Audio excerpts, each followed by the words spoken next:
Hello, everyone. Thank you very much for joining us, and welcome to Firing Range, a podcast to talk about all things Destiny, weapons, abilities, loadouts, and the sandbox at large. How the heck are you? Boys, it's been a while. I'm doing great. Good. Overwhelmed with so much to do in Destiny. Yeah, that is true. We haven't been live for a hot minute, just to let the people at home know. We're sorry we missed you for way longer than is necessary. When you're full-time content creators and whatever the hell Merc does for a living, it's, you know, there's a lot of stuff that goes on. We are trying to bang out content and whatnot. It's just a whole thing. So we were very busy with the absolute butt ton of new content that dropped, and then there was some scheduling conflicts on somebody was getting married or something like that. I don't even know what was happening. These people are really selfish, but we're finally here, able to talk about the Witch Queen. And like, right. There's almost too much to talk about. There really is, man. I don't even know where to begin. We can very lightly touch on just a few things that I think might be important to share our thoughts on before we move on to meatier topics. If you're watching live right now, by the way, no cam for Cammy, but that's okay. Sorry, Windows update. It'll work on other apps, just not Discord. It's so frustrating. As long as we have your charming voice here, we'll be okay. Campaign. What'd you guys think of the campaign? Not exactly what we're known for talking about, but I know that people are curious. Best in Destiny by a wide margin. Yep. I've been playing the Halo Legendary campaigns like in order, just to go through them because we were kind of in a dead spot prior to Witch Queen. Yeah. And I remarked to one of my buddies, like, man, I wish Destiny had something like this. Like, these are so much fun to play through with skulls and modifiers on. And then a week later, Witch Queen comes out, and lo and behold, it's really great.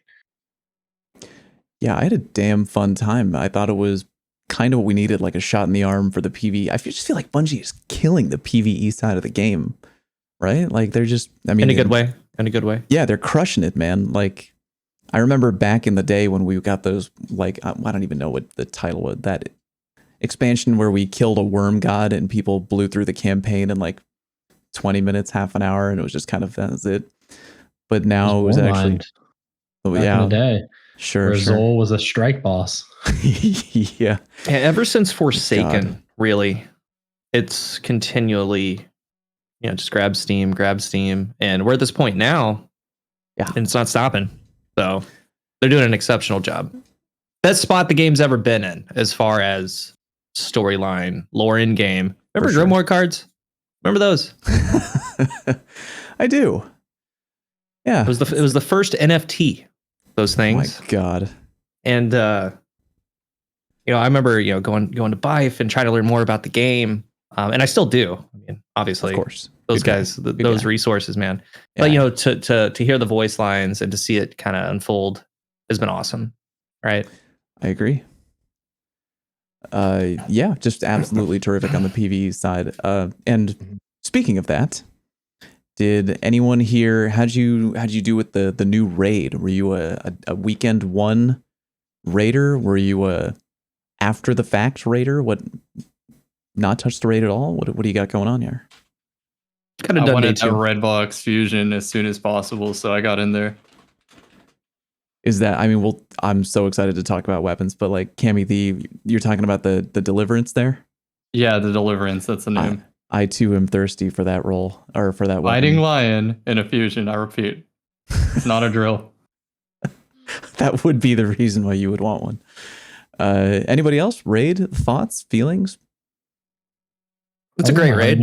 I got back at 2 a.m. this morning. So I had to watch the raid race, from afar. Oh, and that's very funny. So I got to enjoy watching other people do it, but I have yet to hop in, sadly. Yeah, well, you may have an excuse, possibly. I'm just picturing... What idiot schedules their honeymoon and their wedding bracketing a Destiny release? That's the question that I have. That's true love, to be honest. What a blockhead. Who would do that? I just picture you on unified callouts in the raid. That is my peak. Yeah, there you go. Oh, you mean you don't use crazy lunatic callouts, even though Bungie gave us the names for the in-game callouts? I like that I could LFG it and everybody's on the same page already. I know, it's the best thing ever. No more 69 fish, stripper dragon. we have official names now. Boring bird. I'm just picturing Merc. Where was your honeymoon, by the way? I did the American Southwest, so we were out in the Grand Canyon, Zion. That's awesome. Those places. Beautiful. So I did a lot of hiking, did some walking around. So it's the exact opposite. I actually got a picture of myself outside, and I was like, man, if I put this on Twitter, just blow people's minds. You just touching grass out there, and there's no grass because it's the middle of the desert. Touching rock. I'm sure there's something to touch rocks. Touch sand. Kicking rocks. Did some camping. So it was a good time. Good for you, man. I'm glad you enjoyed. But yeah, the raid experience for me, another banger baller raid in the bag. Just again, Bungie PvE team, absolutely killing it. Started off my Destiny career as just a hardcore PvP only main, and just I'm so glad that I'm delving deep into both sides of the coin right now because they just keep killing it with these raids. And I'm sad that we're only gonna. How many raids do we have left in the history of the D2 life cycle? I mean, we're still on that one, and then whatever they return. Good God.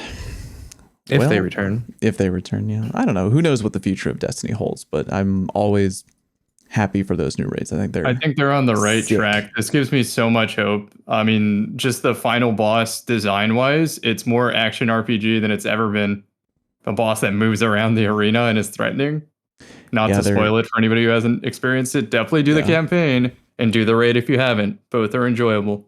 It's best not sitting in a well 50 meters back, Yeah, they're definitely getting more crafty.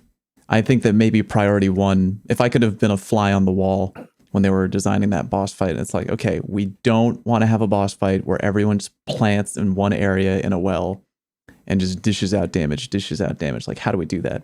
What if we had a tall, sexy, lanky raid boss who walked around and kicked people in the face and then people got way too thirsty on Twitter? Yes, I like that. We're going with that plan. Call back to the patch notes, like a boss stomp has been reduced. Oh, that's interesting. It's kind of funny, man, because a lot of people, 1-2 punch nerfed and all these things nerfed. And, things came up like Heart of Inmost Slice, like, or Synthos too. You got to nerf that. And Bungie's thinking on contest mode, you go up and punch him. You can try. Yeah. Find out. Damn. Well, that was good. Now moving on to what I'm sure people really want to talk about, which is, you boys can take your pick. We've got new weapons, we've got Void 3.0, and we've got weapon crafting. What is the soup du jour here? I think we'd be remiss not to talk about the elephant in the room, which is Void 3.0 and how it's been received. I feel like there are multiple elephants in the room, depending on what time of day you log into Twitter and or Reddit. The invisible elephant in the room, or the overshielded elephant. Remember, Kevin said that if Void came in and didn't absolutely dominate, they messed up. Yeah, not so few words. That, and I'm sure they're keeping an eye on things, but. Merc, why don't you take us into the deep end of the pool here? What are you talking about with the old Void 3.0? Well, I was a Void Hunter main. As soon as they got rid of Shatter Dive, actually before they got rid of Shatter Dive, I went to the next cheesiest thing in a lot of people's opinions, which is basically being an Invis Hunter, right? Sure. And even in my opinion, Invis, there's a lot of it right now in PvP. However, that being said, I feel like we're on a very tightrope here, which is that we only have Void and Stasis in these type of trees right now. And my fear and my regret would be that they allow what's basically going to be like a short-term frustration with the way Void 3.0 is working right now to water it down before Solar 3.0 and Arc 3.0 come out. And like you said on our show, they said we want it to come out hot. Not got Stasis hot, but like we want it to kind of push Solar and Arc to the side. So it is functionally doing exactly that. And I think people right now are upset because it's not super fun playing against 3 stacks of Invis Hunters that are Invis 100% of the time. Like, I think that uptime is a lot. I think there are probably some things they could do to Invis and PvP to make it less frustrating to play against, right? But at the same time, like I don't want to see them hit 3.0 to where it only gets a couple months in the sun, and then we have Solar 3.0 coming around and the process repeats itself, right? And everybody's complaining about burn or whatever the verbs are that they give us for Solar. So, I'm not saying entirely that we just need to wait and see and not touch it at all, but I'd be hesitant to be calling for Void 3.0 to be obliterated right off the bat, when if it's like Stasis and like Void, whichever the next one that comes out is probably going to be pretty darn hot as well. And then eventually, hopefully, we'll have all 4 elements on the same playing field. I'm really interested to hear Drew's. I was about to say either the same either thing. Defending or non-defending of invisibility. What side? I want to start is there. Our local hunter main Drew sitting on the because I know Drew's about that life. Because I remember like one of his tweets, he's like, "Okay, they nerfed this, but if you do this, you can still loop your invisibility." Invis. Well, I think that it is harder to see now, and I don't like that. I'll say that much. Don't you like that? Because I don't think the strength of Invis should be not seeing them. As counterintuitive as that might sound, I don't think the strength of it, like, if you think back to, like, I don't know, like, there was a point, I don't know what update this was, but there was a point where they improved the invisibility effect, meaning it's harder to see. Mm-hmm. And before that point, Invis was never, like, difficult to see.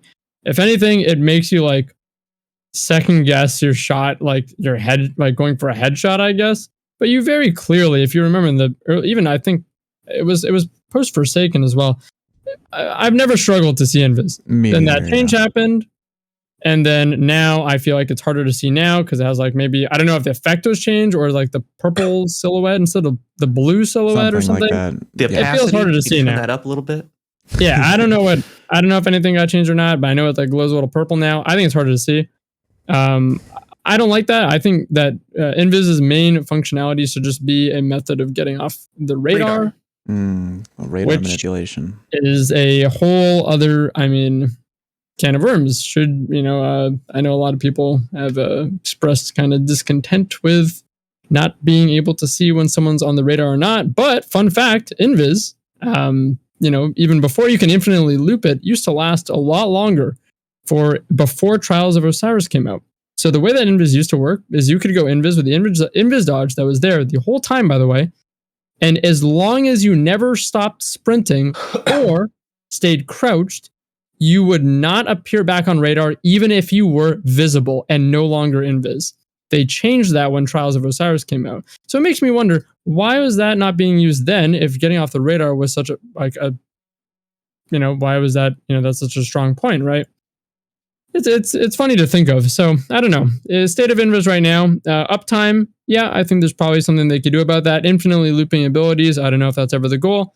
Mm-hmm. But I don't ever want to see it lose the radar manipulation aspect. I don't care. You can make me completely visible. I want to be able to get off the radar. In Call of Duty, I put on a silencer. I put on cold-blooded. I put on ghost. That keeps me off the radar from UAVs, and that stops me from appearing on the radar when I shoot my gun. Invis. Same thing. That's just how I see it in Destiny. Make it more visible. Make it, I don't know, like radar effects linger. I don't know. Just, I like the fact that it gets me off the radar because I think the radar gives you an insurmountable amount of free information, whether it be from your teammates or your opponents. And I think that there's a problem right now. Not to say that not to say that it's easy against someone that's good at kind of playing the mind games with Invis, but I think that I try to say this as nicely as I can. I think there's a lot of folks in the community right now that as soon as you don't see the radar ping, it's like our sense of like prediction goes out the window. It's like the radar still shows you your teammates, and I don't know if maybe this is a Halo thing, but you deduce where people are based on where your teammates are, and then you can kind of like process of elimination tell where people are coming from.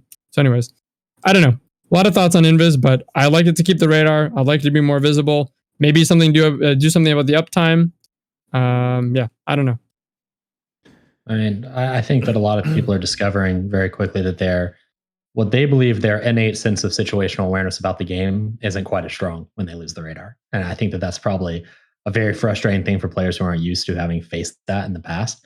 But for someone who's used to it and who knows how the radar is manipulated, it's not that big of an issue. But I'm curious as to what Cool Guy, I think, has one very specific suggestion. But if you had to pick like one thing that you would do to Invis right now to change it just immediately, like you flip a switch and tomorrow the change is made in PvP to improve the experience, what do you think that would be?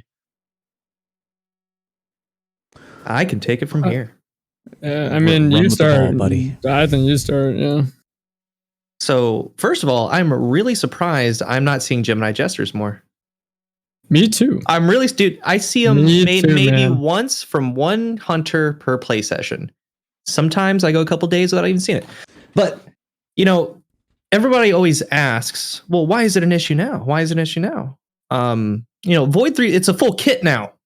You can, it's literally interchangeable. You can put this on, you can put that on. There are two ways, the Void Shatter Dive to waste your melee to go Invis. You can dodge to go Invis. The opacity or seeing the target, I'm with you, Drew. Something changed. It was good for a little bit, then it was bad, it was good, now it's bad again. My deal with this is the full compounded kit of what you're able to do. The varying cooldowns is helping Void 3.0 now. And like we were playing before Witch Queen, me and Cam in Trials, and we were shutting down teams of Invis Hunters at that point. When we were at Stasis, we were throwing Bleak Watchers because Bleak Watchers don't care if you're Invis or not. But my number one thing is there's two things. They need to either make them a little bit more visible, or two, you need to take away the radar when you shoot them, dude. Because in what world, okay, say I'm invisible and I get shot by 15 SMG shots, and then I take a grenade burn damage, and then I throw a grenade. How come I'm the reason I reveal myself by throwing a grenade?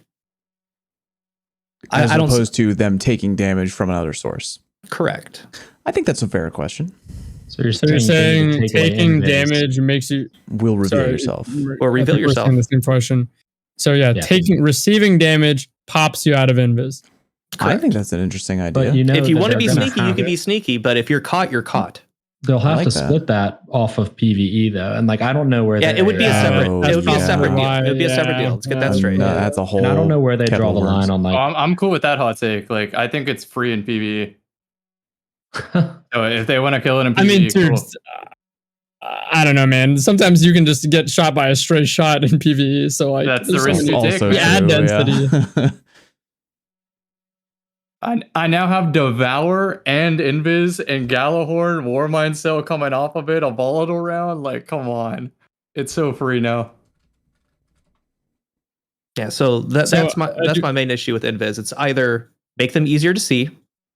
That helps tracking, that helps everything, because even before this, like let's take a long map like Midtown. It was really nice when you were already off radar at a distance using a pulse or a scout. You invis around the corner. It gets you first shot like 99% of the time. That helps you win the gunfight. But right now, even if they're just sitting there laning, it's still difficult to come up and look at that situation. Like, hey, there's a crouching Invis Hunter right there. I do want to mention we actually have Tocom here in chat for those that are listening to the recording. He said we wouldn't want to branch the functionality between PvE and PvP so fundamentally that damage affecting Invis would be different between the two. That's where he draws the line, or that's where I draw the line. I being him personally, yeah. Yeah. So that's good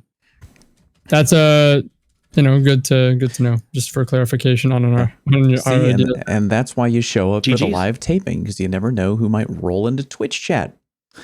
Anywho, yeah, good takes there on camo regarding 3.0. Are there any other elephants in the room regarding Void 3.0? As Merc has a mild grin on his face. We have to talk about the Bastion Shield, right? The Bastion Shield? We want to talk about the Bastion Shield? Drew's got something too. On the note of Invis, one last thing that I kind of want to transition in, and Cam can probably speak to more, is I was actually really disappointed in Void 3.0 and some of the verbs, and the fact that I think it just didn't feel as universal as stasis. And one of those things is Invis. I feel like hunters are just the only class that have access to real, true, like radar manipulation in their kit. I think that I'm surprised Geminis aren't being used more, because I assure you, if you Gemini ping an Invis user, you're going to get the information through the wall to see where they might go. You're going to see where they are and get an idea of where to deduce where they're going. And I bet you they don't push if they don't have radar. If you know what I mean? Like, I bet you you're just going to burn some of their camo duration. But again, that's a hunter exclusive thing. And other classes don't get access to Invis. I thought we were going to get access to Invis on other classes. And we only have that through finishers, which is only in PvE. So like, does that add to the frustration? If I was a Titan or Warlock main, yes, it would. So counterpoint, like I talked with Cam about it. Void is a shared experience now, right? Yeah. Embracing the void, but the character expression brings their own things at the table. Like, I still think it's cool that the hunter is stealth and invis. The Titan is very tanky with overshield, and dude, the Warlock's always been a chill and void walker, dude. With its overcharged grenades and devour, easier to get than anything else. Yeah. And I counterpoint by saying stasis allowed all three classes to do all three verbs, but to varying degrees of success. Warlock is the freezer, Titan is the shatter, Hunter is the slower. All three can do all of those, but to varying degrees of success. With Invis, there's only one. And I would give up the Titan overshield to get Invis. I would give up the entire barricade to have Invis. That is interesting, because out of all, I mean, I've been tinkering with a bunch of the Void 3.0 stuff, specifically in Trials, because that's the PvP mode that I care mostly about. And I was shocked at how much I actually really enjoyed the Titan barricade overshield ability. I know the camo is super fun, and I just love being a flanking Freddy and just throwing people off the radar, popping out for that surprise. Hey, now you're down to 2 people. But I don't know. The overshield was really enjoyable to me. I know it gives a minimal amount. It's like what, 45 HP. 45. Yeah, it's so minimal, but that extra 45 HP can help you live through a lot in a straight 1v1 gunfight, to the point where I was so confident, especially possibly wielding certain overpowered special weapons that may or may not be brought to our planet by a tentacle-faced man in a robe. But you just have so much ability to walk out into a straight 1v1 with like all the confidence in the world to win that. I don't know. That was just my personal feeling. I really, but I do experience some frustration of what Drew's mentioning, that like there was kind of this, maybe not so much a promise, but the idea of like, oh yeah, well, other classes can get into Devour, not just the Warlock. Other classes can tamper with, with the camo and all that stuff. But yeah, hunters. Hey, just use your finisher, clearly. Bro. Yeah. Just use your finisher. Yeah. The biggest thing that I value, and I think Cam values at this point as well, is like we value radar manipulation. We hate the radar. We don't like the persistent information of it, and we want to disrupt it as much as possible. And that's literally the core of it's either performing that or countering that in some way. Yeah. And that is every team build that we go for now. We're not going to play without a Jester or an Invis, or preferably both. But it's just like we're locked into that hunter because like with that, like I've had to learn to play Hunter Titan in a sense. I use glacier nades to work as a barricade. I play stasis. Like I'm doing my best out here. Because the best team in our opinion is the one that can limit free information and can disrupt that, and like while being able to utilize it, but that's all only on the hunter. And anyways, it's like I should add that I care about zoning abilities and that sort of thing. When there's a obvious objective in place, like if there's zone capture trials and it's immediate, suddenly I want overshield barricades again. Suddenly I want lightning grenades. Suddenly I want zoning tools on the Warlock. It's not just Invis. It's the fact that Destiny plays so passive and you can backpedal so much that Invis is necessary to have agency to make plays. To break setups, to break people that are just waiting and reading the radar. Can I add? Sure. Yeah. The Bastion shield. Let's talk about this. It's the 45 health. Functionally, like there's more to it, but functionally, it is the same as Wormhusk. Just on the surface, they are the same thing. The Wormhusk has about 40 health, 45 health. It requires you to burn your class ability. The Titan Barricade, burn your class ability, get the overshield. But it stays, it's persistent. It can give it to 5 teammates behind you. And that's the main difference, right? Also, And- it's proactive. The barricade is proactive, or it can be proactive, and Wormhusk is reactive. Yeah, You I mean, a longer yeah. cooldown. It's because of the perk you select, the aspect, it's a much longer cooldown. Yep. And then you can also look at it as no matter what, in a 1v1, 45 health's coming back to the other at some point, right? You can look at it that way too. But it will catch on. It hasn't caught on yet. And I am playing Stasis for the entire rest of the season because Stasis hard counters everything that's going on, dude. I think so hard too. counters. I'm avoiding. I I'm am a Stasis walking main for sure. over people with Stasis. Specifically, the renewal graphs. And once those catch on, it's over. Right? Like everybody's talking about fusions. Everyone's talking about invisibility, bash and shields. Once these dust fields catch on, that's the conversation you should be having. The Omniomancy Warlock with the 2 grenades shuts down all of those things because the cold snap will, it's what, 15 meters that it tracks? It's pretty good. And double turrets. And double turrets. Yeah, double turrets. So the Counters turrets don't invis. care. The turrets don't care that you're invis. The cold snaps don't care that you're invis. Yep. The cold snaps will go up and over a Titan barricade, freeze them behind it, and then Ice Fire Bolts will just get everybody there. The dust field is the best, dude, because every time I see that shield, it's so funny. Like it's turtling. It's what you see in Overwatch. It's what you see in some Destiny metas with Stag. All you do is you throw that glacier on the front of that. They can't do anything. They cannot do a thing, dude. Because what happens is they can't even double jump. So like they're sitting there short hopping trying to get out of it. Once you're inside the Thunderdome with them, they have their 45 health, but you have like 60% damage reduction. It takes that 6 high? Is it really that high? 6 Is that high? beatdowns, dude. It takes It's 6 almost melees as to kill you. Yeah. It tanks a high impact snipe shot point blank. Is Like, that you is can- that paired together with what is it? Whisper of chains? Yes. Whisper of Chains, Chains. Yes. Okay, so, So- stacks of chains. Good and, lord. I was playing Trials, dude, and straight up, like, with the Invis, I mean, the play, 99% of the time is Invis, and they just run straight with a shotgun. Once I hear them go Invis, the dust feels at my feet. All right. Dude, it takes a chaperone body beatdown. Like, it's so hard to lose a gunfight inside that thing. That's So, really funny. Eventually, people will catch on to it. Like, Stasis, like, I think it walks through Void 3.0. Walks through it, but that's just me. That's wild. I'm in Cool total guys agreement. Shout out guys to the freeze rift. You know how Invis, if you're the inside freeze the rift is center so of the funny. radar, it turns red. As soon as I see it turn red or threat detector, just freeze rift and Invis person is frozen. You So guys, nice. you guys all know Time, right? Stadia Time. Yes. Yeah, we were just rocking Trials this weekend. That's specifically a move that he uses very, very ballsily, but he uses it to great effect. Just the freeze rift, like especially on the map this weekend. You know those little cubbies near the middle. Constantly getting people trying to camo flank through those little cubbies and just freeze rift as soon as you see them, or like your screen turns purple, like just olay, you drop the rift and then all of a sudden they're right there frozen, melee, insta kill. It's just it's wild. I'm dustfield wither hoarding people, dude. Like, it's embarrassing. With Stasis, we're starting to get those CS:GO entries. Like we're starting to get our lineups.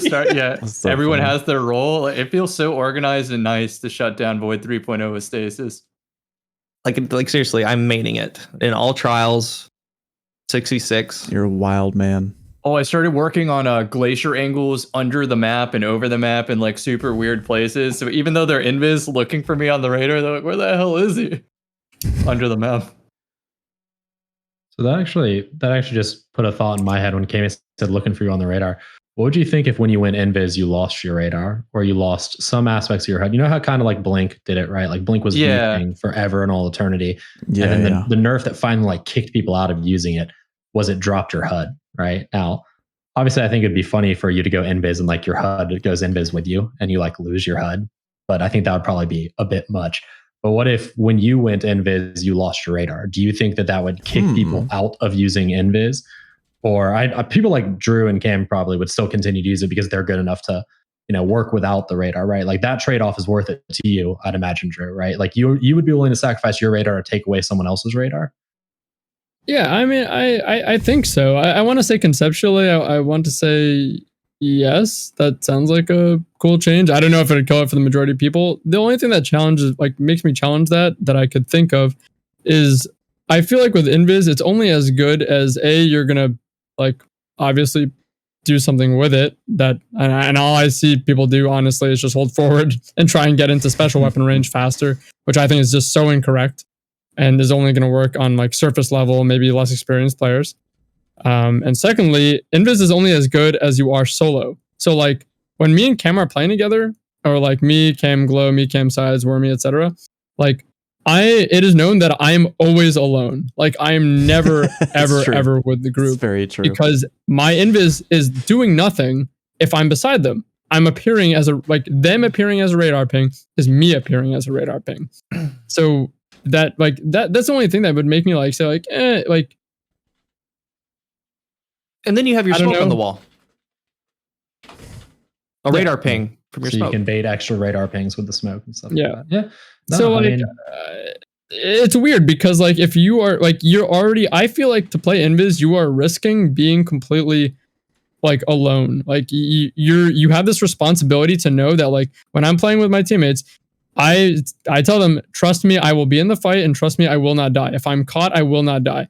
And like if I do, that's on me. But that's like the risk and the type of like play that we like go for. Mm-hmm. And but yeah, I don't know. I just think that like that's the risk to playing Invis, and a lot of people that are like kind of just going Invis to get into shotgun range and shove a shotgun down someone's throat or like fusion someone. I feel like that's a double-edged sword problem of like, A, I think that only works surface level and that's just the incorrect way to be playing it. And B, I think that's also a problem with special weapons. So would that taking your own radar change work? Maybe. Would I still use it? Yes. Do I think it's too much? Probably. Just because you have to be alone and risk that anyways. And I find like half the time in sixes, because you have to be alone, someone's cock blocking my Invis like half the time anyways. Yeah, but in sixes, then you're the other person thinks there's a single person over there, and then it's a 2v1, right? So like in sixes, but how does the radar? Does the radar actually show you two people?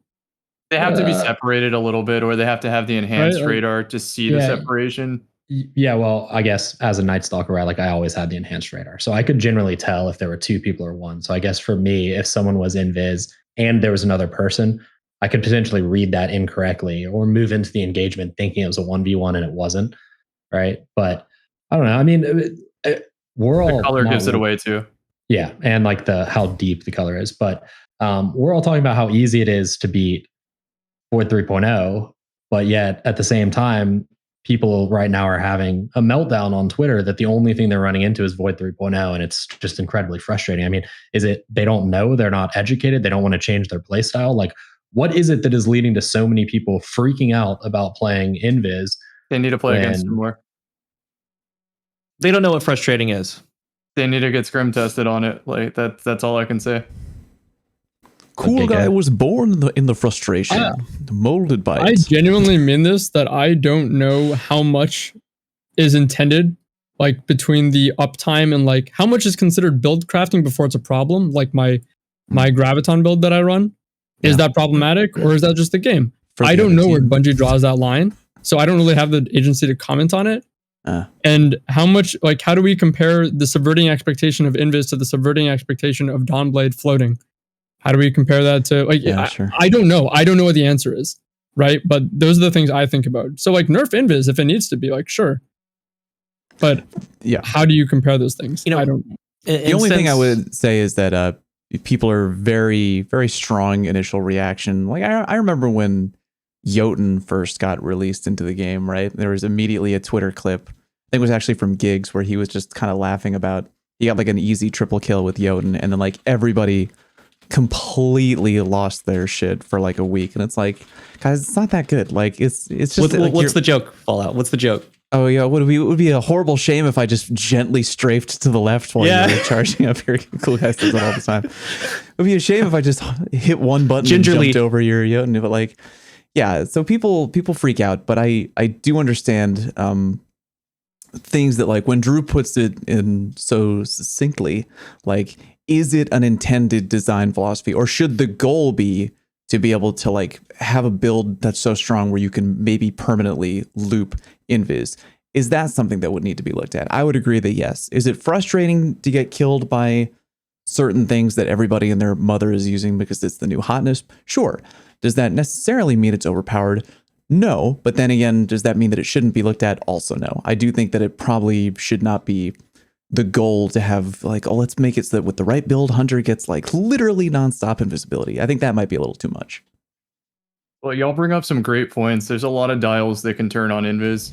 Like you said, maybe we lose the radar in Invis, but then they could change some of the modifiers on how you get off the radar in the first place, like that 2-second rule. Maybe the transparency of the Invis and so forth. Yeah. There's like so much they could do. I think it would be like, since Kevin's like, that's a little too much on the line, that separation to make them lose their invis being hit. Totally understandable. So it makes you wonder how they would hit it, because they said they're looking at Void 3.0, and it's just one of those things that a lot of people once the the pitchforks are out, sometimes Bungie makes a move, right? They said they're looking at Void 3.0, and it kind of sounds like we've kind of talked through it. I mean, I think that those are reasonable. Make them a little bit easier to see. And the other one they could hit is PvP time, Invis time. I think that's fair. Maybe lasting 3 seconds less or whatever they come up with. So, a weird off the wall one is threat detector's kind of gotten phased out as a perk option. It just doesn't roll on as many things these days.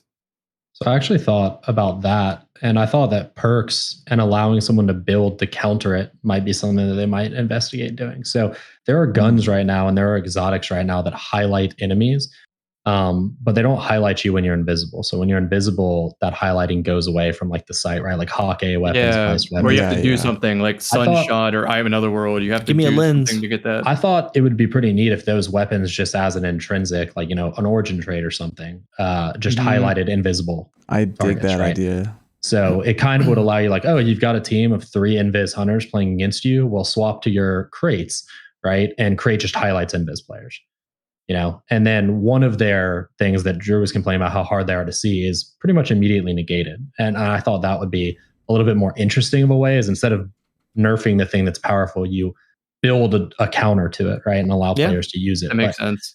That also requires players to change their play style, which, if I've learned anything from Twitter, is like pulling teeth. So I only started playing Invis because the duration on the Graviton buff made it more practical, because I didn't understand the point of playing Invis if I can't actually go for like a solo play flank. If I can't like slowly but surely put pressure on people kind of like holding hands by like flooding the map and like baiting and switching.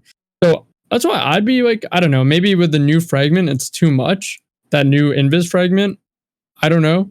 But that's like the only reservation that I'd have against like changing the duration. Again, like you can make me completely visible on the map. I just want to be off the radar. But I will say, I think a common thing that we missed is why not just not work while sprinting? Like make sprinting appear on the radar. Yeah. Wouldn't that by proxy kill the, it would kill the duration of it, right? Because by proxy, it would make it so it takes longer to get places. Yeah. Or you could strobe the radar while you're sprinting or something like that, right? Make it pair perfectly with that other aspect that no one's really using, where you crouch, you crawl faster with the enhanced radar. I like that one. I think. That one was amazing on time. I found out today. When sitting behind a rally barricade with that aspect, you move faster while crouching. It's kind of wild. And then you build into it. Or I should say faster than standing. I was gonna say they can do a lot with sprint. Like even if it doesn't, maybe if it does keep you like off the radar while sprinting, make it so when you enter sprint, it pings radar. Maybe it pings radar when you exit sprint as well. Sure, I'm down with that. I think these are all pretty damn good ideas. Mind if I bring up a topic? Since we're talking about... Yeah, sure. I want to beat the dead elephant more. I want another 20 minutes of camo talk. So we did get some Witch Queen exotics. And sure. I'm going to give you guys my ranking of how I see them. Mm-hmm. And we can talk about some of these on how they would fit your list. But, the top 2 I think are interchangeable. That's going to be the Renewal Grass and the Osmiomancy gloves, both stasis exotics. Renewal Grass are the damage reduction dust field. the Omniomancy are the double Cold Snap, also double Bleak Watcher. Third, I have the Secant Filaments. Fourth, the Lorelei Splendor Helm. Fifth, the Hoarfrost. And then there's the Traveler's Chosen Damage, the Dirt Under My Shoe, and then the Blight Ranger. That's what I have as the final one. I think Blight Ranger's really down there, huh? Man, why? So well, the get a little Lorelei explanation here on the cool guy rankings. My explanation. So I do think that Stasis runs over Void 3.0. I've used it enough, and I'm having 40, 50 kill games effortlessly against the same people that are doing the same things. Therefore, I'm doing the same things, and it's working, exceeding expectations. The Cold Snap from the Omniomancy is basically vanilla Cold Snap from Beyond Light, but it's juiced. It counters all those things. The Renewal Grass, again, counters all those things. Now, the Secants, I think, are good just because of what they do. Just giving Devour, popping that rift. And I've used them in the overload aspect in PvE. I just think that they're great, technically sound. The Lorelei got a nerf almost a week after they came out. And it's still a little buggy, but they're still great. I don't like the losing. What you need to do with those now is it's predetermined. You need to pop your barricade before you get up there because it drops the sunspot. So if you have something like an Ariana's Vow, like say you're playing, I don't know, Bannerfall, and you go out there at Mohawk in the back, you get out there, pop your shield, you're giving yourself 20% damage, and then you're one-tapping with Ariana. There's nothing bad about that. It's just different from what we've seen. The Hoarfrost, I've been using Hake weapons a lot, and man, that it just totally shreds Stasis stuff. They're not bad. I don't mind the Hoarfrost. And then Blight Ranger it has serious issues. Serious issues. Define serious issues. So it deflects 6 times damage, and when you're in PvE, it's negligible. It doesn't work against champions, and in higher tier content, like versus the Light Bearers, it like on their health bar, deflecting back Blade Barrage, it takes like almost a quarter of their health. And the deal with Arc Strider is it has Whirlwind Guard, where you can block something, and then your Arc Staff does 3 times damage. Yeah. So ultimately, that's what you should be doing anyway. And when you actually do get sustained damage on a target, you just stun them. So yeah, you deflect an Ogre Beam right back at them, but you immediately stun them. That means they're not shooting at you. That means you can't deflect. That means you can't get 6 times damage. So you would go into Whirlwind Guard anyway.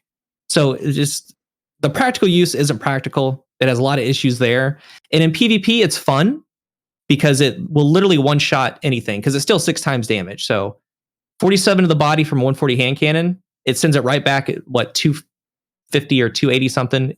Dead Man's Tail, whatever a body shot damage is, it's 6 times. Like it pretty much just deletes things.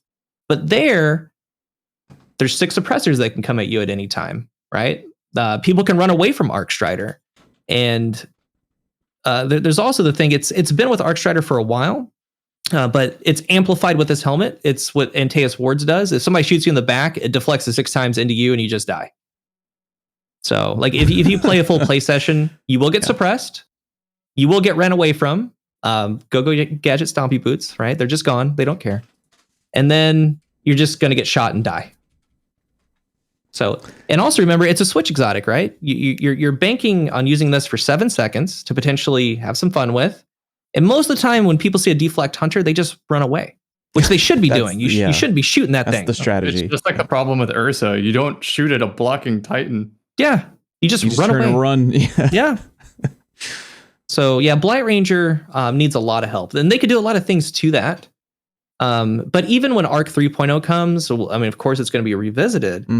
But still, dude, it's one of the worst exotics I've seen in a while. It's going to follow the legacy of the Sanguine Alchemy. Just something that the Storm Dancers embrace. Things that are there that just get kind of forgotten about. That thing that used to give wall hacks, but now does something that I actually don't know what it does. Yeah.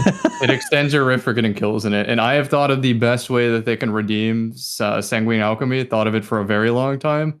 Gemini Jesters, but it's a rift. since Rift is a longer there's cooldown. nothing wrong with that. Mega Radius. Oh, all right, flashbang Cammy. rift. All right. You could even make the caveat that if they visibly see the rift, they lose the radar. It doesn't have to be everywhere around. It's If just they if they ever see see it's like a the rift. basilisk.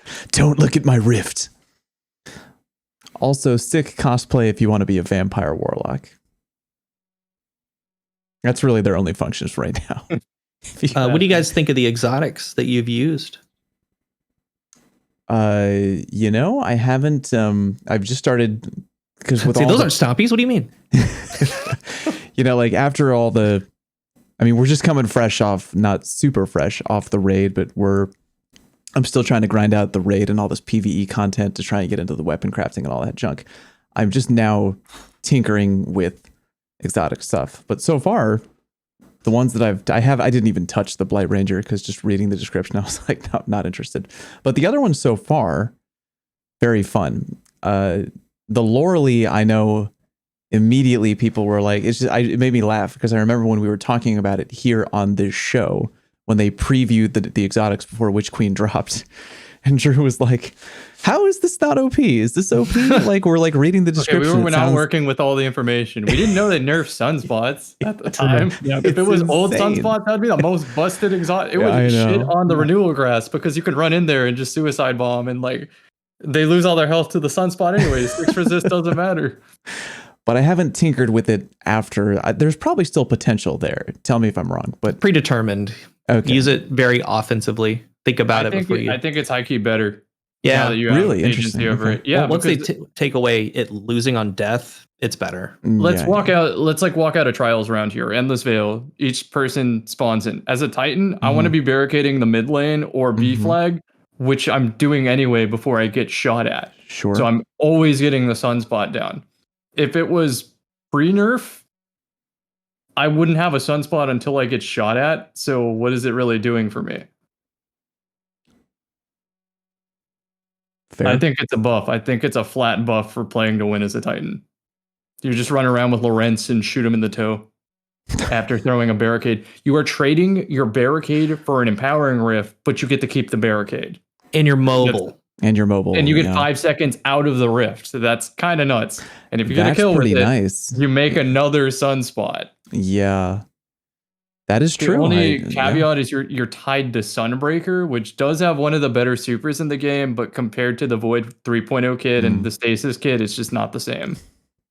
That Which is a maybe nice why they gimmick made such you a can lean powerful into, helmet though. and like, nod to that team. No. Interesting. They did a really good job. Maybe with I them. sway somebody out there. I think it's a buff. I really do. What about that? Comparing that one and the Hoarfrost Z, especially I haven't now had the much time on Hoarfrost, but I do think it has a synergy with the Stasis team where your sole job is to provide rhyme to the Dustfield. You want to give them a full thick Stasis overshield for free by using your barricade within the Dustfield. And then, of course, breaking that crystal to get regen. Yeah, Sure. you could yeah. even have a third Titan with Cryoclasm or something just to immediately shatter stuff. It's not a bad idea. I'm loving the discussion we have right now, but we haven't talked about weapons at all. Is that something that we're ready to move on to, or Yeah. Okay. Fusion rifles and why they're not broken at all. Merc, go. Well, people may actually be surprised to learn this, but I do think fusions are a little too hot right now. I don't think the argument that you're seeing them every single game really holds water, at least not on the analysis that we've done, right? And that's one of the things that always bothers me is I hate it. I hate it when people's argument for why something needs to be nerfed is that, oh, it's a fusion rifle meta. Like it's not a fusion rifle meta. Fusions have taken like 5% of shotguns, 50% usage. Right? Like they're still less than half the usage of shotgun. So it's not a fusion rifle meta. Fusions are just getting significantly more kills. And a lot of that is due to the presence of our tentacle-faced friend who just can't seem to help himself and just loves dumping absolutely ridiculous main ingredients on us like every Second time. coming. Yeah. So I said this before we went live, but it's like that freaking Goofy meme. It's like, I'll do it again too. And it's like, why did you do this once? And then why did you do it a second time? So funny. So that's kind of unfortunate. I really wish that wouldn't have happened because I think outside of the main ingredient, fusions are actually in a pretty good place. And we run the risk of go ahead, them all getting hit, basically. It's very funny that you say that. I'm in complete agreement that there's really just the one problem child. I mean, like, I have been tinkering around with a fully crafted likely suspect. I don't know if you guys have gotten an end game version of that one, but damn. But like the problem to me is just that at the high end, they're so insane. Like it's just it's crazy. Like there's no, if you were to like view some kind of graph or chart, I don't even know, of how good or easy to use or effective, whatever you want to call it, certain weapons are at the low end and at the high end. Like fusion rifles have got to be crazy with the difference between the low end and the high end, because like a bad fusion rifle to me is just like such almost a detriment. It's I trash. hate it. It's literally unusable. But then with the right perks, which are not, I mean, like, again, especially when Zer brings one of them can be crafted now too. You get the one with the right perks, and it's just crazy how effective it is. Like it requires. Yeah, I understand what you mean little. there. So the bad fusion is high risk, low reward, and the good fusion is low risk or really high reward. Yeah. Well, it's like look at high impacts right now, right? Like high impacts, if you want to use one and you don't have like the absolute perfect roll, like you might really be in trouble trying to take that thing in PvP. And the difficulty of getting those god rolls for fusions kind of kept them in check pretty well, actually, because it was hard to do. And not a lot of people felt like devoting the time or the effort outside of like fusion connoisseurs, right? Most people didn't really want to put in the time or the effort to get a god rolled fusion. And so they were stuck with either getting lucky and getting a good plug one or something, or just not using fusions. And most people default to the path of least resistance, so they just didn't use fusions. But now you've got Zer coming in twice and dropping not just like good rolls, not just great rolls, but like legitimately insane like rolls, perfect that negate rolls, every single downside that fusions have about them, except for the charge time, and just like plopping it into people's laps, and people are using it. And you know, that's unfortunate, because I think it was maybe Chris Proctor, someone actually told us like Zer is entirely random. Like those rolls are not human created. Like he went back and checked after the first Zer main ingredient, because he was like, what? Like, how did this roll come to pass? And they were like, no, it's fully random. And then it did it a second time, and I'm sure he like stormed back into the office and was like, all right, like who's pulling a prank? But it's unfortunate. And like, I don't know how you fix that problem. You know, like, what are you going to do? Are you going to take perks off of the Zer main ingredient rolls that you gave to people? Or are you just going to nerf precisions? Because like that shit's on a couple of other fusion rifles that aren't really a problem right now. Or are you going to specifically nerf the perks that make those rolls a problem and lower their effectiveness? That's what they did to Tap the Trigger. Correct. You know, and I could see that happening on Firmly Planted as well. Firmly Planted is the key to fusions now, man. Well, there's still what I call the Mount Rushmore of fusion rifle perks, like the Key 4, and I haven't done like any in-depth testing on the harming of Tap the Trigger, but it's got to be still somewhat beneficial on fusion rifles, still just by default, right? Like it is, but it's way less effective than what it was. Yeah. Like what I was gonna say, I think arguably, I think that the Snorri and the Likely Suspect are better than that main ingredient, dude. And I'm gonna tell you why. The likely suspect is hot. So Tap the Trigger on a fusion rifle. I'm looking at it. 10 stability now. Used to grant 40. 40 stability. 2.5% accuracy cone size. Okay. Used to do 10%. So I have the Snorri that I wanted, which is Firmly Planted, successful warm up. When you pair the Omelon frame, giving more stability, then you pair on a targeting, giving accuracy. Isn't the Omelon frame only doesn't that only kick in when you're at the top half of the mag though? Yeah. I guess it's not tremendously difficult. Oh, Drew can expand on that in a little bit. Ask him about shill clip. Oh, good God. Okay. So hold that thought. All right. Carry on. Yeah. Carry on. It can be done. So I think that fusion is incredible. Then there's a Likely Suspect that can do firmly with the zoom factor, Firmly Planted Adagio or Firmly Planted successful warm up. And I was really worried about cleaning my vault, getting into this expansion. they nerfed tap the trigger. They phased out some things, like you were saying. Like we see that in waves. Like there was a while in a time where Rampage wasn't showing up, Kill Clip showing up, like Threat Detector isn't showing up right now, right? So they kind of bring in perks, bring out perks. We have some new ones. I think Successful Warm-Up's great. And I like those fusions a lot more than that main ingredient. I do. It was kind of wild. I used the Likely Suspect essentially all weekend in trials, and then I went back. So I was like, I'll just F around and put the Xur 2.0 on it. And I was like, whoa, it just feels so much slower compared to a perfectly handcrafted Likely Suspect. The charge time is just insane. Like when you have enhanced Successful Warm-Up on the Likely Suspect activated, you have to specifically make sure that you are fully or like halfway through your crouch animation for Firmly Planted before you even think about hitting the trigger, because it will, with Warm-Up enhanced, you'll fire the shot before you have fully planted in with Firmly Planted. Like, it's really fast. It's like an unrestricted backup plan. Pretty much, yeah. Yeah. I mean, but the cost of getting those rolls a lot of times is going to keep most people from getting them. Lucky players will get one, dedicated players will get one, right? Yeah. And I'm not saying that, if 4 months down the road every player has a god roll Likely Suspect, then yeah, they'll probably be as much of an issue as main ingredient is. But that goes back to what you were saying earlier, which is that the low end fusion, the highest, most kitted out end fusion rifles are super, super powerful, right? So what probably needs to happen is there needs to be like a meeting of those two endpoints, right? Like they need to bring up shit tier fusion rifle rolls and make them a little bit better by default. And they need to bring down the top end so they can't be quite as good. I've thought that potentially a small increase across the board to charge rate on fusions, not the high impacts, because the high impacts are obviously like all the way up there. But you bring up the charge rate on fusions by, a less than 1/10 of a second, by a couple of frames, right? That might help a little bit, right? You decrease the range on fusions by a couple of meters. They have good range right now. Like the Xur main ingredients are hitting out to probably like just under 25 meters, which is insane for a fusion, right? You've got Likely Suspects killing at 17 outside of even, Chaperone's previously extended range, which is pretty insane.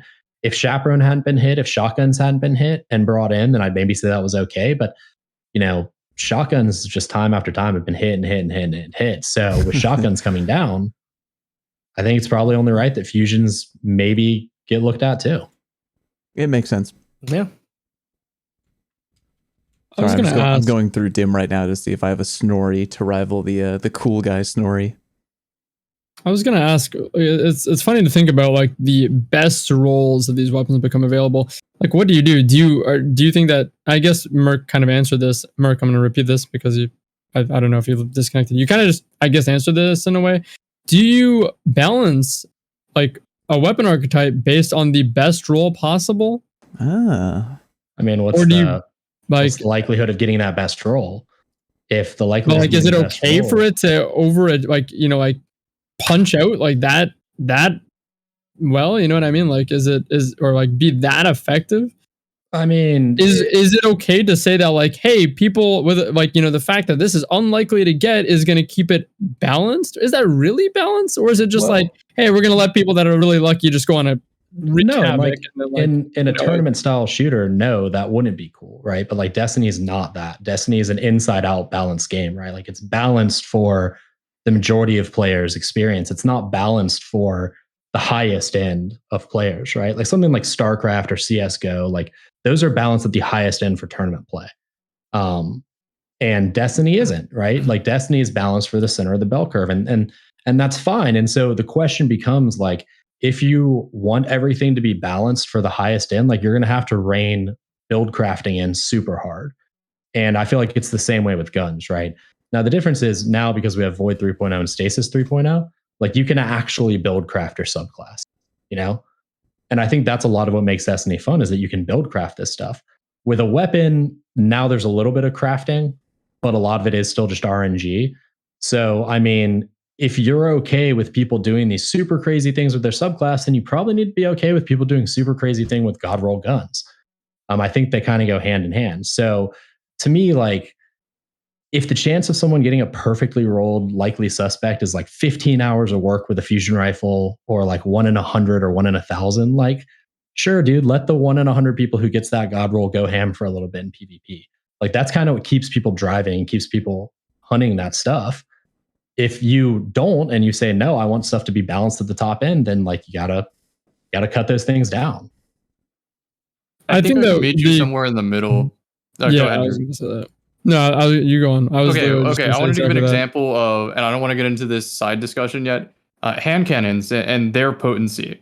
You have the arguable best in slots, which could be like the Time Lost or Adept, but even then, we have so many more accessible options. You have the Crisis one, the Cantata, AS Luna. All of these are easily accessible, and the chance of getting a salvageable roll that is in that like 90th percentile good hand cannon is really probable. And versus a fusion rifle, stars have to align for me to have something usable, let alone good, let alone perfect. The only reason I bring it up is because we are getting to a place where hypothetically we are going to simply be able to craft these rolls. So what does it become a question of? Is it become a question of like, are these weapons balanced from their absolute best performing state?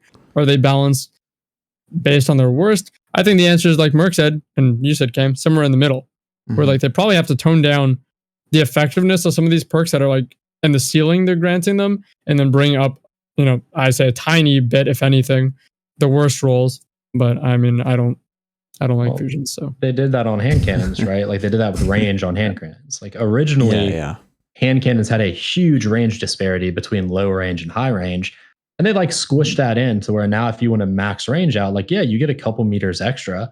And some people, that's 100% worth it. But to other people, you no longer have to care about going all in on range. And so it kind of opened up the playbook as to what you could do with hand cannons, and it brought those bad rolls up closer to the top level, and it brought the top level rolls down. So I would imagine at some point in time, like that's probably the direction it goes, where if you go all in on stuff, you still get a benefit, but the benefit is like a meter or 2 meters as opposed to 10 meters. Because, at that point, it's hard to balance around that type of stuff. And historically, go for it. Weapons and perks, they've been, set in stone for a while. Icarus on a hand cannon, firmly planted, tap the trigger on a fusion, snapshot on a sniper. That's really exactly what I was about to say. So really it's that in between. Do they need to make it to where snipers can all perform really well without snapshot? Fusions all really well without, these accuracy perks, hand cannons without Icarus?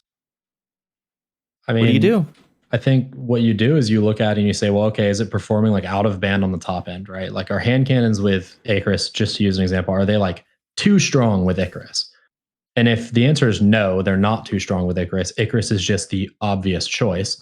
What you do is you cut Icarus's benefit in half, for example, right? And you give the half that you cut off of Icarus, you give it to every hand cannon just by default. And I'm not literally saying that like that's what you should do. That's just the easiest example that comes to mind. Yeah. Right. But a lot of times these like obvious tier 1 perks for weapons are coming because there's an obvious deficiency in the weapon, or there's an obvious thing the weapon needs to make it perform well. With fusions, a lot of times it's stability. With snipers, it's handling, right? So if there's always a tier, with hand cannons, it was range for a long time. If there's always something you have to have, then you say, okay, when you have 100% of that thing that you need, is it too much? And if it is, then you got to find the spot where you're okay with it. Like maybe 75% of the handling buff that is given to snipers is okay. So you make snapshot do 25% of what it currently does, but you buff every single sniper's, ADS speed by that amount that you decrease, right? So I think that's how, and they did that to hand cannons. It's something they've done in the past. So I'd imagine that this is what we'll see again. So I would think that that's probably the way you do it. You just find the spot where it's cool, and then you take away something from the most obvious perk choice and you give it to all the weapons by default. You make every weapon across the board feel better. And now it's like, well, I can still get that same level of snappiness that I wanted with this perk. But if I don't have the perk, I'm not penalized nearly as hard as I was before. So tie that in to what they actually did to Quick Draw. Quick Draw was the no-brainer, right? Yeah. On a lot of things. On many weapons. On many weapons, Yeah, so that's probably the broadest example, because it wasn't just for fusions. It wasn't just for shotguns or for snipers. It's for everything. But when we start getting into these specific, things that certain weapons kind of need to help perform at peak easily, such as snapshot, such as your firmly planted and all that, they could kind of do what they did with quick draw. Do you think that they could maybe do it for a specific archetype? I believe that they can, because they just did it with tap the trigger. Because tap the trigger still gives 40 stability, 10% accuracy cone on all weapons but fusions. Right. That makes sense. And snapshot could act functionally different on a sniper if need be. Yeah. That does make sense. That sounds like the path. I wanted to add that I think the weapons team and whatnot is doing a really good job, and I guess the sandbox and armor team is working in harmony to make it not just one god roll choice on most of the weapons in the game like it used to be. There are so many compelling options that can complete a build, and maybe like 5 or 6 different ways to go about a weapon. Unfortunately, I don't think a lot of those exist in the crafting system. They're more in the world loot pool and other things that have existed. And now we just have options now with Void 3.0 to find that synergy. But still, it's worth mentioning that I just don't think it's one definitive choice like Outlaw Rampage or Outlaw Kill Clip in PvE, Quick Draw Snapshot in PvP. I'm inclined to agree, but I do think that I'd like to see a little bit more diversity. I think that what's enticing right now is we're getting combos back that we had that went away. The obvious example for me is the Cantata. Eye of the Storm opening shot on a hand cannon. Went away on Ostringer. Didn't think it'd ever come back. Boom, it's back. And it's pretty sweet. And it's awesome. Yeah, but I think that actually we're getting to this point where PvE actually is getting like a lot of depth with its builds and like perk choices, and it's like actually really exciting. Like it's really fun, especially when contest and like a new raid's out and contest is like coming around and everything, and the PvE sandbox is just shining more than ever, I think, with the combat style mods and everything. But honestly, I'd say like with PvP, I actually do think that we're getting to a point where PvE like perks, it's not terrible per se. I do think there's some diversity, but I think it's kind of solved. It's like, I don't know. I feel like a lot of the time it's just like aim assist accuracy. You will never fail.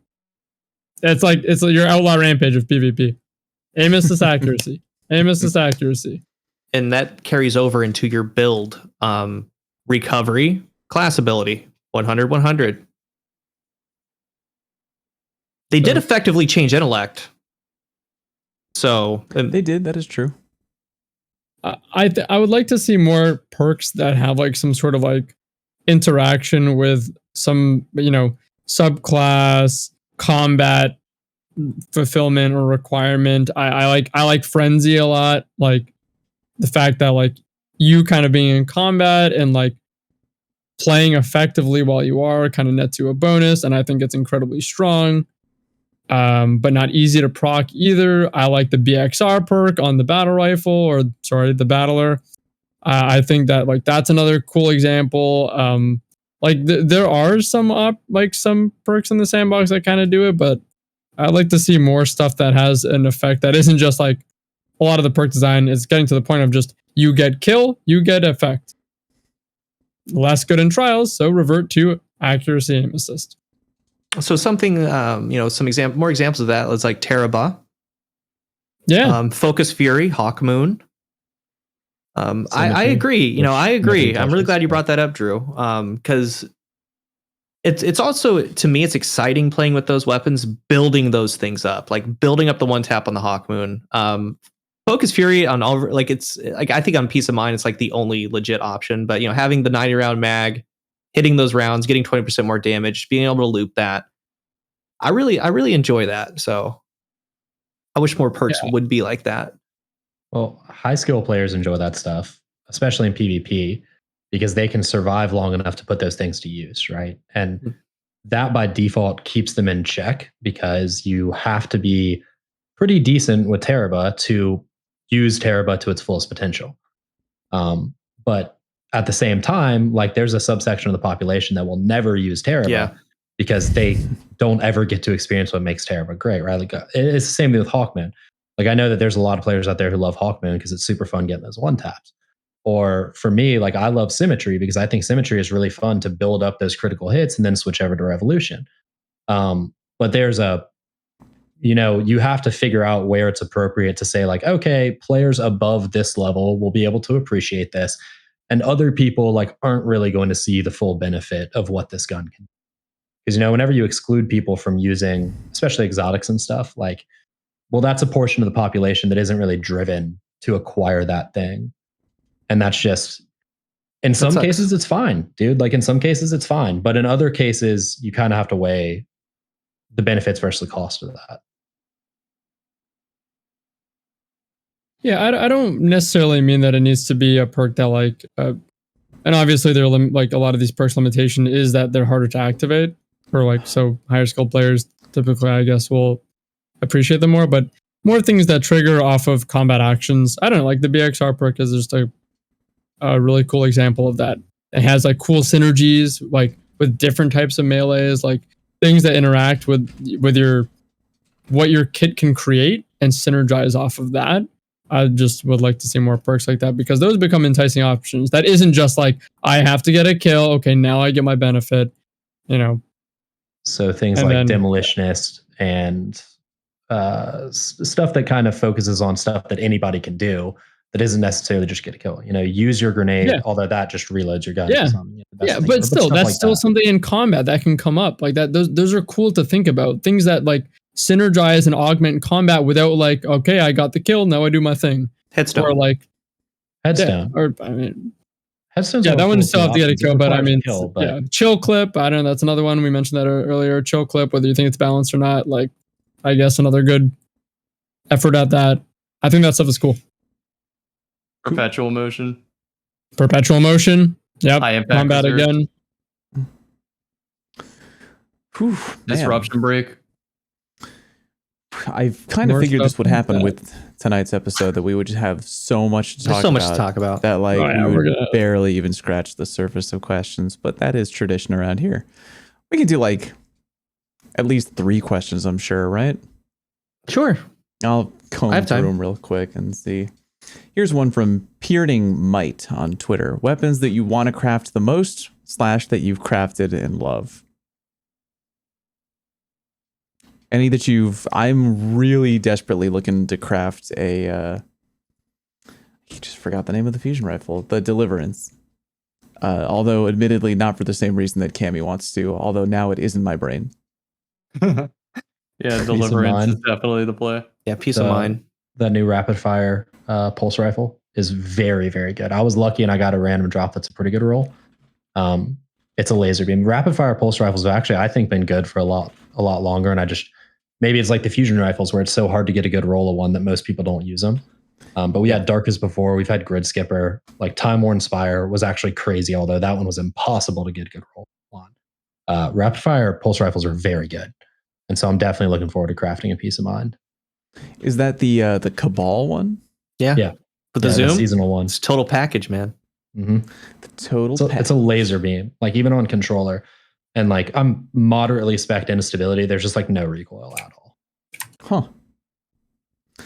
Speaking of laser beams, I want to build the bow, the under the skin, whatever it's called, because it can get hip fire on it. So I want to use Lion Rampants, Void 3.0 on Bubble, and Aegir Scepter. I'm trading the Bubble for Aegir Scepter and using the Lion Rampant to hip fire 2 different weapons.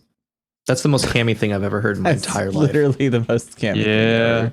But one of the cool things about the weapon crafting is we kind of get like the Destiny science community involved to find like the definitive best in slot for a specific situation. And it's been really interesting to hear everybody's shotgun, the Ragnhild or whatever it's called. Ragnild, that's what I call it. The Ragnild, there you go. Yeah, that one. A lot of people have different ideas of what is the best, and it's so interesting to see how people min-max it. See, like mine is Enhanced Demolitionist on that. Perpetual Motion Enhanced Demolitionist. I'm just waiting for Arc 3.0 so I can get Elemental Capacitor Ragnhild going. Yeah, it's funny because I do look at other Ragnils in PvP, and like I'll see like 3 hunters, and they're all running void. I'm like, nice stability, I guess. Yeah, clutch shotgun stability. I'm like, bro. be your own person with this thing now.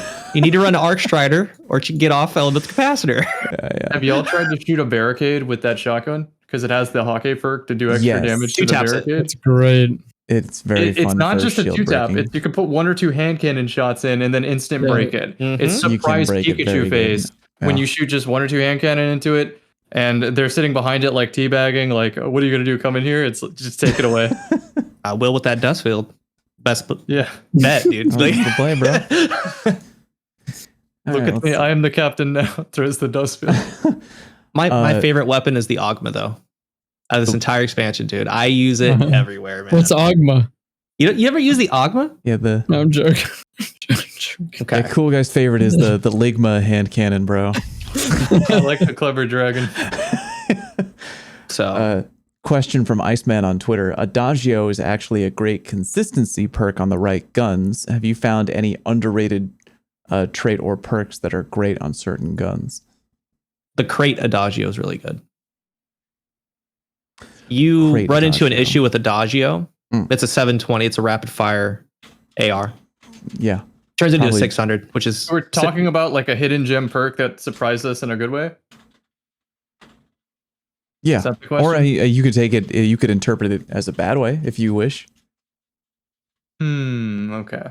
I'll think on that. I'll give you free reign on that question. I enjoy sleight of hand because the weapons that it's on can also roll with harmony. Sleight of hand, final blows with weapons or abilities while this weapon is stowed increases handling, stability, and reload. So that can be paired with harmony. The Insidious has it. The SMG has it. Submission. It's really cool that they found a pairing perk for harmony. Quite. So I think that's a good answer. I feel like most perks that I'm really into, a lot of other people are also really into. I'm not sure if there's any for me personally that I think people are really sleeping on at XYZ. I guess mine is, if we're a surprise perk, chill clip. That's mine. Yeah. You down with, expand you on down that. with chill Why clip? chill clip? I think that is literally insane on the fusion. I think that's the only weapon that actually the red fusion is the only one outside of the power weapons that gets chill clip. The deliverance. Right? Yeah, the deliverance. Yeah. So basically the way I use it is if you use it with scavengers, 1 ammo pickup means that you activate it. So even if you use 1 shot, so if I use a fusion shot and I pick up an ammo brick, it gets 2 shots, it activates at 3 shots in the mag, which means it's either, I guess, a kill perk. So if you get a kill, you get it. Or more importantly, if your teammate dies and you pick up the ammo, you get it. And then you get your fusion now slows. It does not matter if you kill them with your fusion or not. I don't even go for kill shots. I'll shoot people across the map because I slow them. And then I just swap and clean up. And then with the build that I've been using, I use it with Grim Harvest, and whether you kill them in that fusion burst or a cleanup, it counts as killing a slowed target, and you get the rhyme over shield, and you just keep going. That is very clever. Yeah, it's insane. It's literally insane. But I love it again because it's not. I was thinking when I was making a build with the gauntlets, the whatever renewal grass. I thought of using like either headstone or chill clip. And it made more sense to use chill clip just because headstone requires a kill and you don't really need any more ability cooldown because if you're using everything, you're getting dust fields like every 18 seconds anyways. So, and you need a precision kill, which is like just, it's a tall order, I think, compared to get 1 kill and now my fusion slows, which is already strong. It's a slowing fusion. Nuts. Not even or your teammate that dies, right? Exactly. It's the fact that your teammate can die and that now can bring you back into the game. It's like, okay, my teammate dies. Grab his ammo. Now my fusion is slowing people. And you can get back and win. That's like almost like a comeback mechanic. So that's my favorite perk. I found my answer, and it's so weird for me to answer from a PvE perspective. Maybe I'm cheating on this question. No, but no, the not at all. Seraph weapons and the Aikilos weapons are hot right now. The Warmind Cell mods are in for PvE for me. I'm starting to pop Warmind cells and throw them in positions to plan for the future when I'm Invis, because if I'm Invis and shoot, it breaks the Invis, right? So I'm collecting the Warmind cell to create that Dune Marcher effect, and it's just nuking groups. I think that's a good answer too.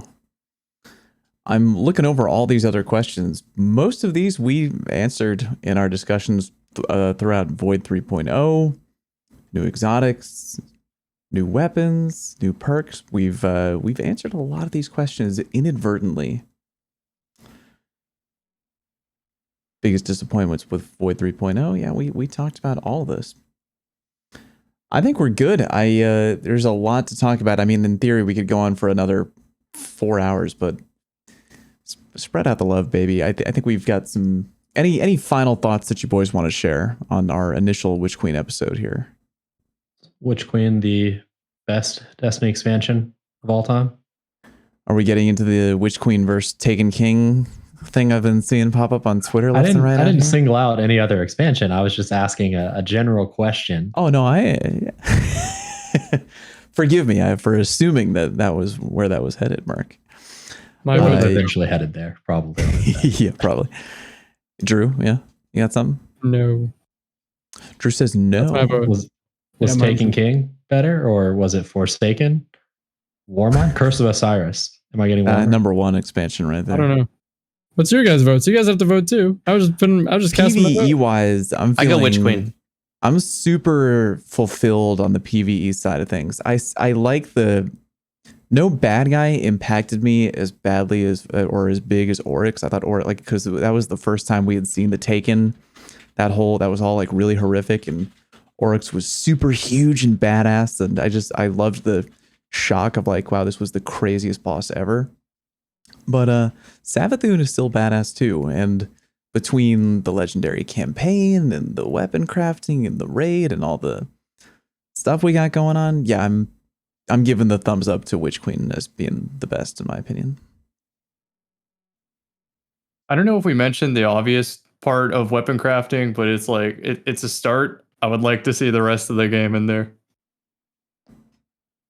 I think that went somehow unsaid in the episode, so I wanted to make sure that was there. Yeah, dude, all my trials weapons I'm holding on to that have red borders. Because what if they are craftable? You know? Oh, so that way, right when they drop, you just complete them. Oh, you got the patterns done. Here's your your craftable. And that's not a good feeling. That's where I'm going.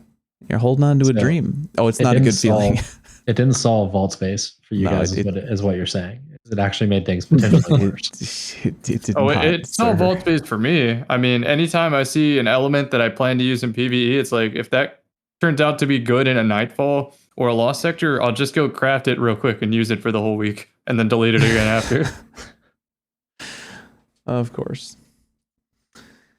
I think I'm going to say Forsaken was better. Drew's a known anti-Cader. Just really hated Cade. Thought it was a bad character. It did a lot of things great. I think this is the best raid. Best raid boss that we've gotten. Finally broke the mold. Campaign was stellar. Like by the end of it, I was like, man, I'm like a lore story aficionado now. At the beginning, I was skipping cutscenes. And then by the end, I'm like, yeah, that one. Like it got me totally hooked. But like, I love PvP, and there just was nothing. And I'm sorry, Forsaken had PvP stuff. We had an actual competitive playlist. We had rewards to chase that were genuinely exciting. You might have hated it. I loved it. And all the PvE stuff was there too. Like the raid was there at the time. Last Wish was sick. It's still one of my favorites. This raid was amazing too. Last Wish was it's like the PvE was still there for me.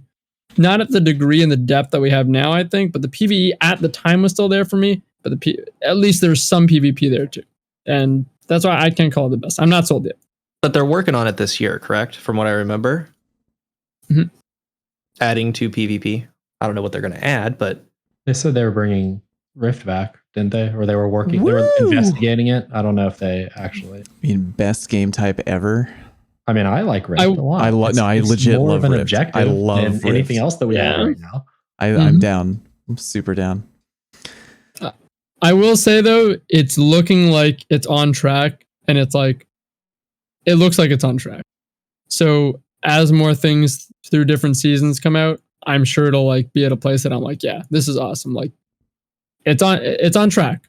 But if I had to compare the singular expansion, no, this wasn't as good to me. Fair. Well, thanks for those answers, gentlemen. And damn good episode. Great to have all you back here. I'm thrilled that we'll be grinding out Witch Queen, and look forward to talking to all of y'all in the future as we get deeper into the year and the new season, all that stuff. So real quick, as we always do, we'll go around the table and let you know where you can find us when we're not here on the show. Starting with Cool Guy, where can the people find you? YouTube and Twitter, Cool Guy Games. Drew, where can the people find you? YouTube.com/Drewski's channel, Twitch Drewski's, Twitter Drewski's channel, I think. Cammy, where can the people find you? My anime list. No, I'm going with youtube.com/CammyCakes. Yeah, and Merc, where can the people find you? You can find me on Twitter at Mercules904. And for one more episode, you guys can find me on Destiny Massive Breakdowns. I have a cryptic announcement for next week, but this will be my last episode of Firing Range with you guys, which is bittersweet. I'm sorry to be leaving, but I got some stuff to talk about next week that I'm pretty excited about. So we are thrilled to hear more from you next week. I'll leave the people on dangling on that one. And I'm Fallout. You can find me at youtube.com/FalloutPlays, twitch.tv/FalloutPlays. Thank you so much for joining us, and we will see you next time.